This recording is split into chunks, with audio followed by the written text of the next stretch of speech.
Good morning बच्चों। हम लोग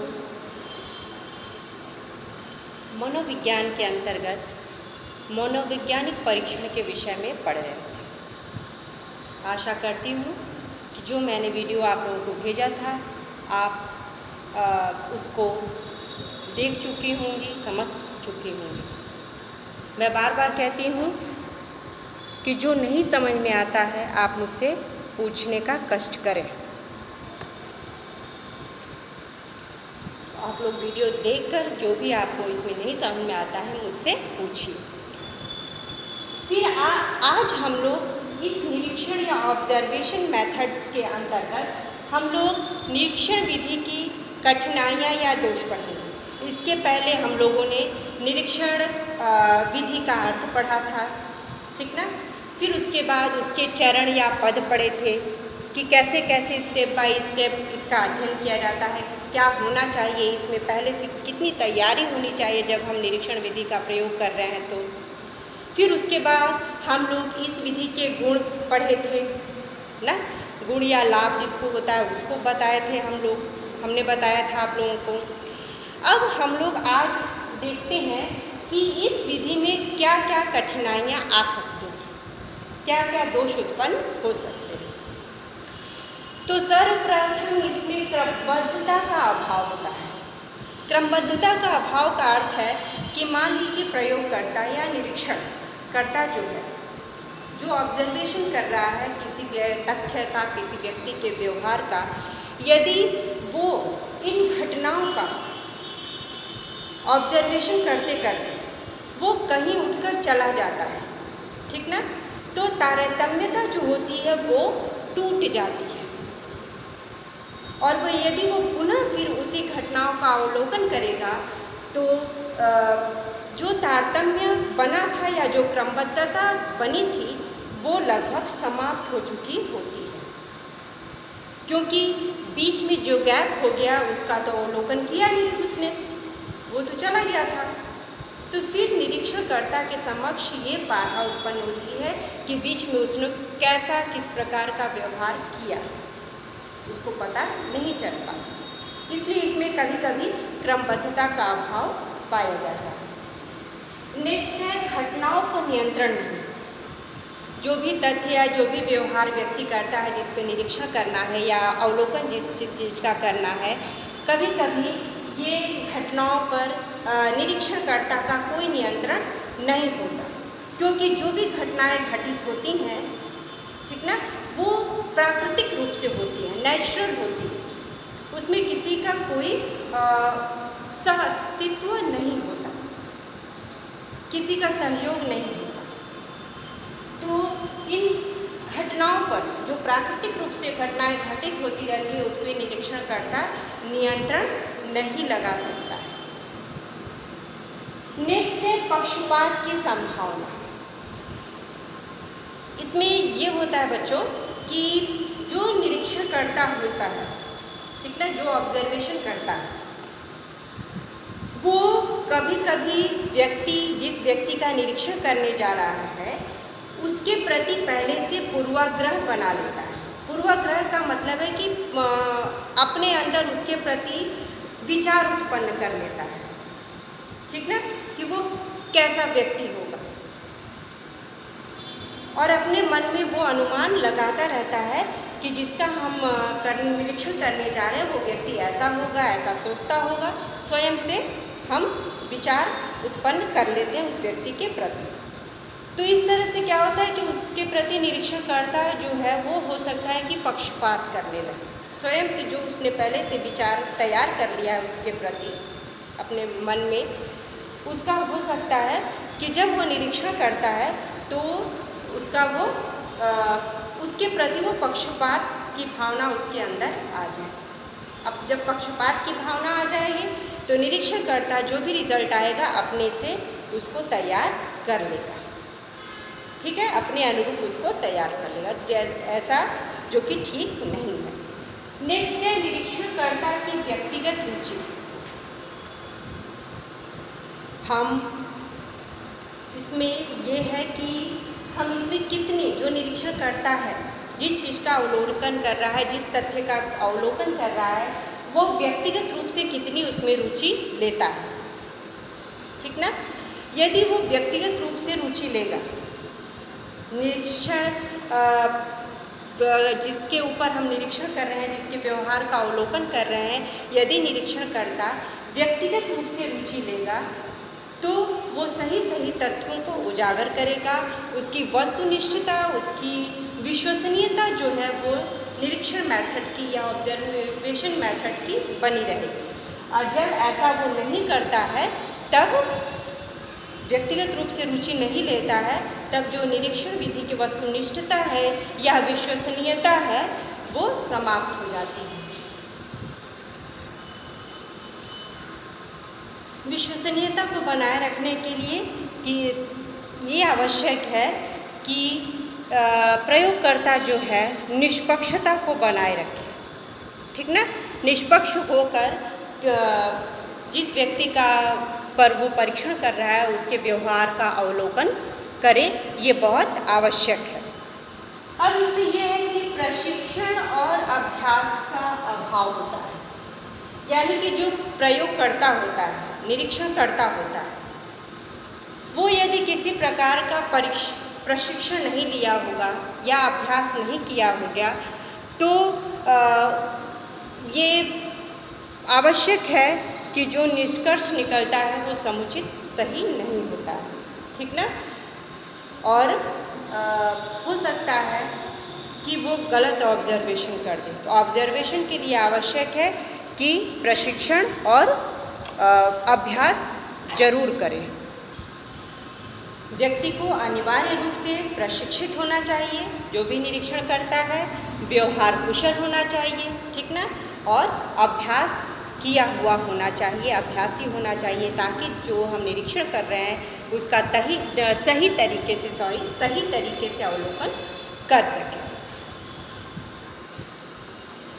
नेक्स्ट है अप्राकृतिक व्यवहार। अप्राकृतिक व्यवहार का मतलब है कि यदि निरीक्षणकर्ता जिस व्यक्ति का निरीक्षण करने जा रहा है, जिसके व्यवहार का निरीक्षण करने जा रहा है, यदि उसको पहले से सूचित कर देगा कि मैं आपके व्यवहार का अवलोकन करने जा रहा हूँ, तो फिर जो उसका व्यवहार होता है वो प्राकृतिक नहीं होता है। ठीक ना। नेचुरल वो व्यवहार नहीं करेगा, फिर उसके अंदर थोड़ा सा दिखावे की भावना आ जाएगी, तो व्यवहार अप्राकृतिक हो जाएगा।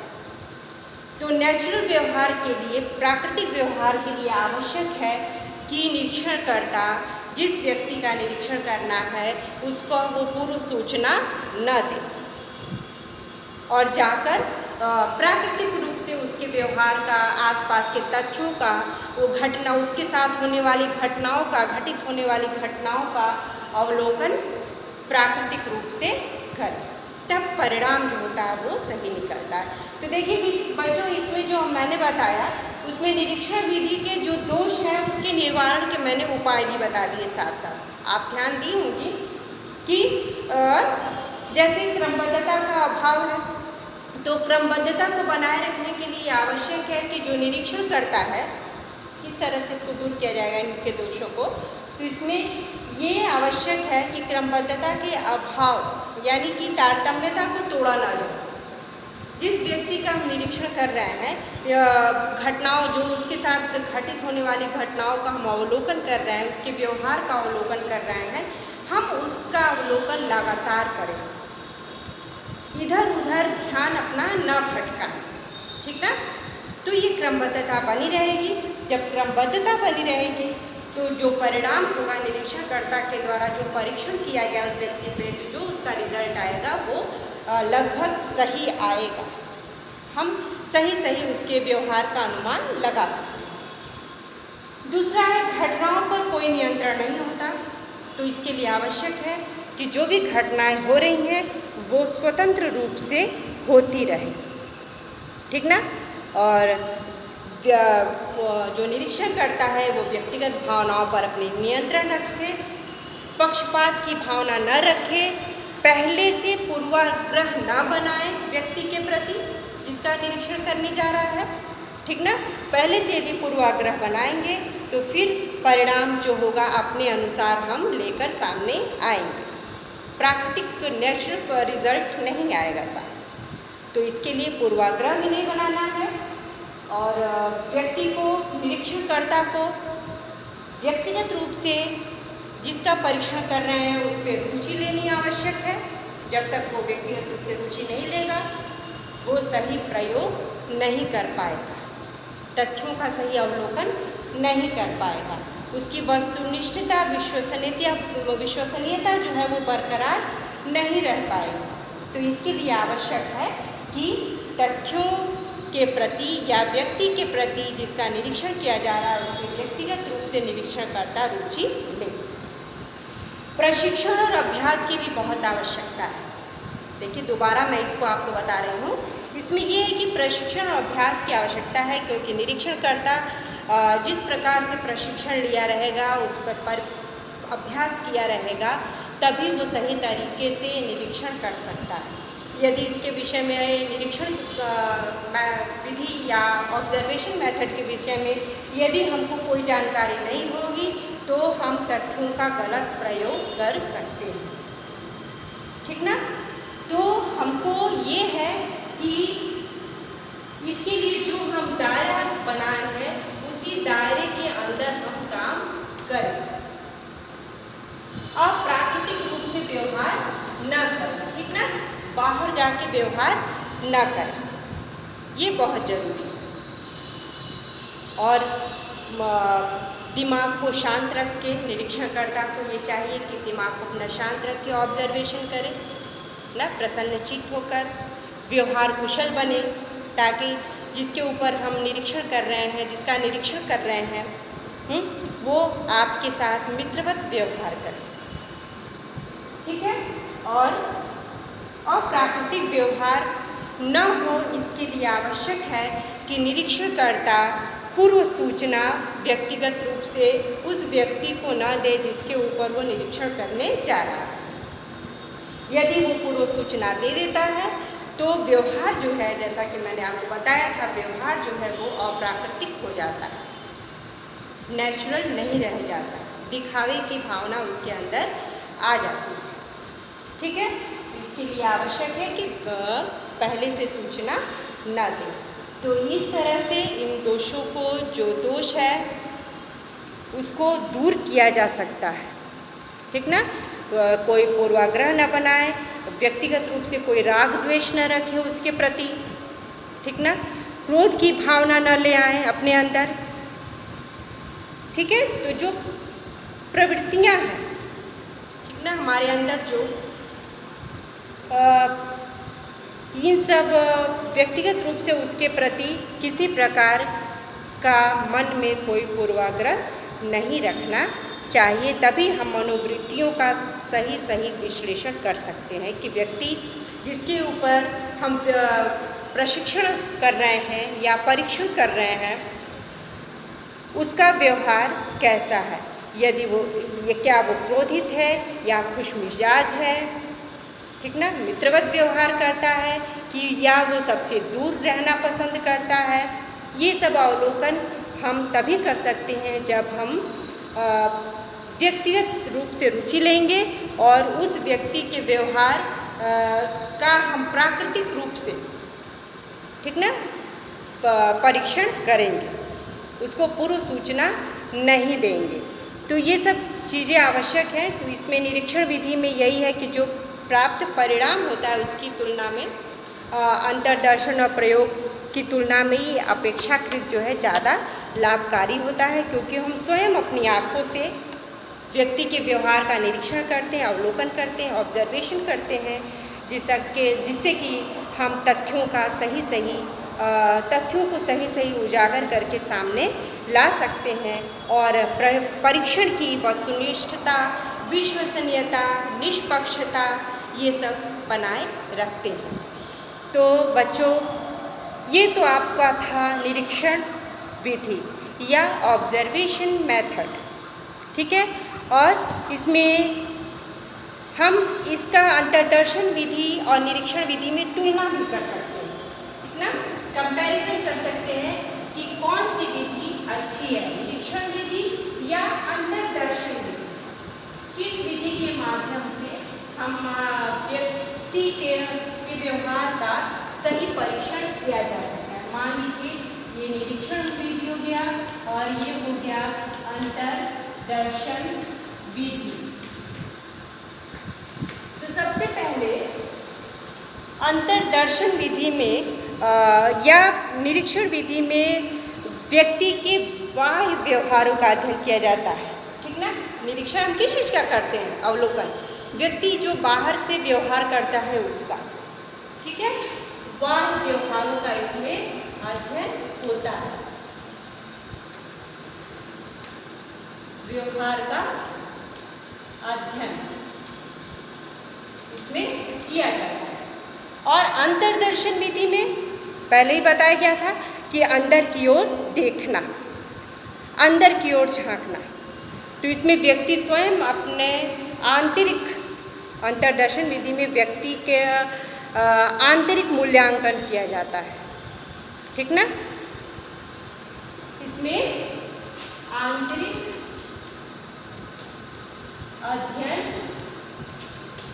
किया जाता है, ठीक। दूसरा है निरीक्षण विधि में हम निरीक्षण विधि का अध्ययन जो है हम सरलता से कर सकते हैं, क्योंकि हम व्यक्ति के व्यवहार का स्वयं अवलोकन करते हैं। तो आसानी से हम व्यवहार देखकर ये अनुमान लगा सकते हैं कि व्यक्ति क्रोध करने वाला है, कि व्यक्ति खुशमिजाज है, ठीक ना। ये हम देखकर बता सकते हैं। तो इसमें निरीक्षण विधि में जो अध्ययन है वो सरलता से किया जा सकता है।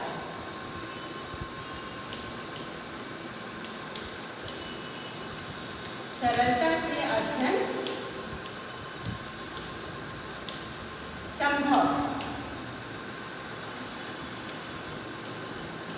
जबकि अंतर्दर्शन विधि में हम आंतरिक मूल्यांकन करते हैं ना, तो व्यक्ति के आंतरिक व्यवहार का या जो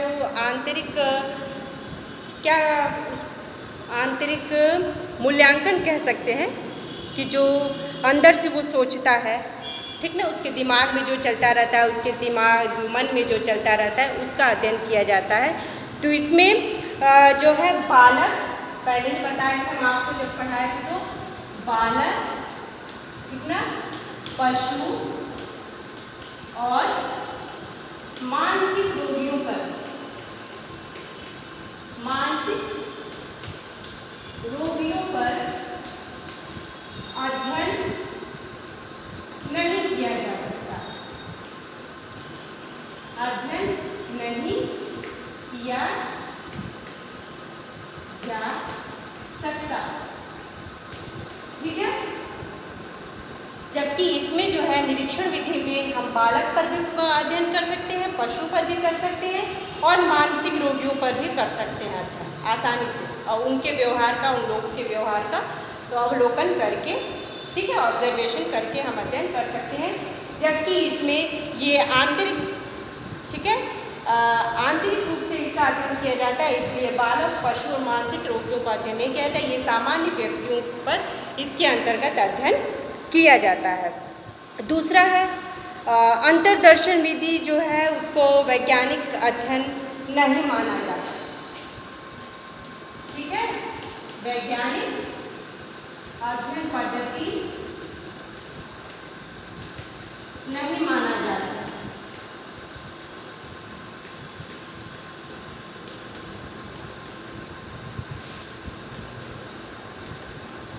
जबकि इसमें इसको जो है निरीक्षण विधि को वैज्ञानिक परीक्षण विधि माना जाता है।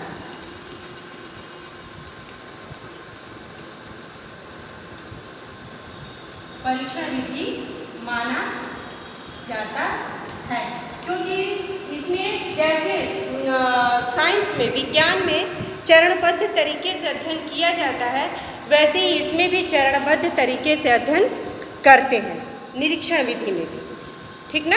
स्टेप बाय स्टेप अध्ययन किया जाता है। हर एक चीज़ के विषय में पहले से हम तैयारी कर लेते हैं, उसके बाद हम अध्ययन करते हैं। अंतर्दर्शन विधि व्यक्तिगत रूप से व्यक्तिनिष्ठ होता है, ठीक है। अंतर्दर्शन विधि जबकि ये जो है वस्तुनिष्ठ होता है, क्योंकि व्यक्ति के व्यवहार से संबंधित हम आसपास के घटनाओं का भी अवलोकन करते हैं, उसके साथ होने वाली घटनाओं जो घटित होती हैं उसका भी अवलोकन इसमें किया जाता है। और जो अंतर्दर्शन विधि है वो सीमित क्षेत्र में होता है, क्योंकि व्यक्तिगत रूप से किया जाता है इसलिए सीमित क्षेत्र है, और जबकि निरीक्षण विधि जो है वो असीमित है, क्योंकि हम आसपास की जो भी घटनाएं उसके साथ घटित होती हैं हर एक चीज़ का अवलोकन इसमें करते हैं। ठीक है, तो ये दोनों में कुछ अंतर है। मैं आपको नोट्स भेजूंगी, आप उसको देख लीजिएगा, और जो नहीं समझ में आएगा मुझसे बच्चों पूछिएगा। आप मेरे इस चैनल को सब्सक्राइब कीजिए, ज़्यादा से ज़्यादा लोग इसको देखिए, इसको समझिए। यदि आपको नहीं समझ में आता है तो आप मुझसे क्वेश्चन कर सकती हैं, कोई भी बच्चे मुझसे पूछते नहीं हैं, कृपया पूछिए। नया विषय है, नई जानकारी आपको लेनी है तो ज़्यादा से ज़्यादा आप क्वेश्चन करिए। ठीक है, तो आशा करती हूँ आप एंजॉय किए होंगे पढ़ाई को। ठीक है, तो ये आप आज के लिए आपको बहुत बहुत धन्यवाद। नेक्स्ट क्लास में न्यू टॉपिक के साथ फिर हम हाजिर होंगे। Thank you.